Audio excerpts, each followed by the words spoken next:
Jeune femme aux longues chevelures, dieu grec aux muscles saillants, si l'art sait sublimer les corps jeunes et vaillants, il n'a jamais caché son mépris pour les autres.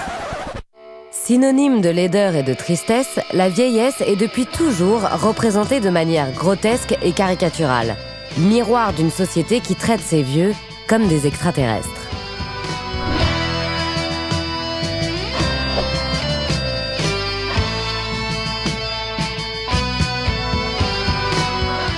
À 29 ans, la photographe et réalisatrice belge Charlotte Abramoff s'est donné une mission: offrir un nouveau souffle à la vieillesse, grâce à son style mélangeant onirisme et grotesque, qui a déjà charmé les plus grandes, d'Angelina Jolie à Isabelle Huppert.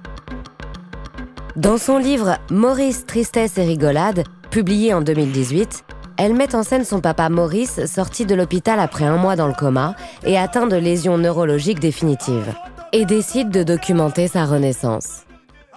C'est vrai que j'avais pas du tout envie d'être ni dans un côté voyeur, ni dans un côté pathos. J'ai perdu la tête, mon cul, oui. Le surréalisme, il est venu pour plusieurs raisons. Déjà parce que c'est un mouvement qui m'a toujours beaucoup inspirée. Je suis très inspirée par le rêve, par l'inconscient, par les improbabilités, par l'absurde. Lui-même avait, je trouve, dans ses séquelles, une forme de surréalisme dans la manière dont il voyait les choses, une forme de décalage. Pour le projet Maurice, Charlotte imagine des tableaux métaphoriques en 7 chapitres, sous la forme d'un conte dédié à son papa, avec par exemple la désorientation, le langage, le royaume, ou encore le prochain monde.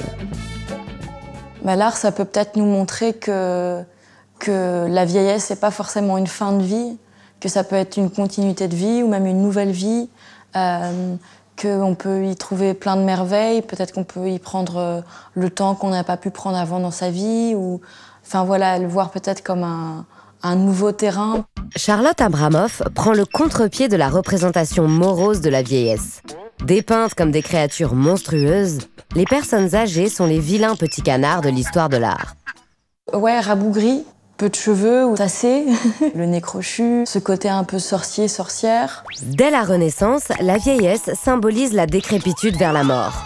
En 1513, cette peinture du flamand Quentin Metsys, à laquelle il donne le doux nom de « la duchesse très laide », transforme le grand âge en monstre effroyable. Une image terrifiante qui inspire le personnage de la duchesse dans Alice au pays des merveilles, imprégnant notre vision de la vieillesse dès la tendre enfance. Au XIXe siècle, c'est Goya qui en rajoute une couche avec sa peinture « Les Vieilles », rien que ça, qui dépeint le corps vieillissant comme un cadavre. Mais pourquoi sont-ils si méchants? Peut-être qu'aussi à l'époque, déjà ça devait être rare d'être vieux, et puis à mon avis, ils devaient être pas forcément dans un état de santé incroyable en étant aussi vieux, donc peut-être que c'est ça qui explique qu'ils avaient des représentations presque monstrueuses, même si c'est peut-être un gros mot. Caroline et Ida Ours comptent bien changer le regard de la société sur la vieillesse. À 63 ans, cette mannequin française fait du corps âgé l'arme fatale du silver activisme.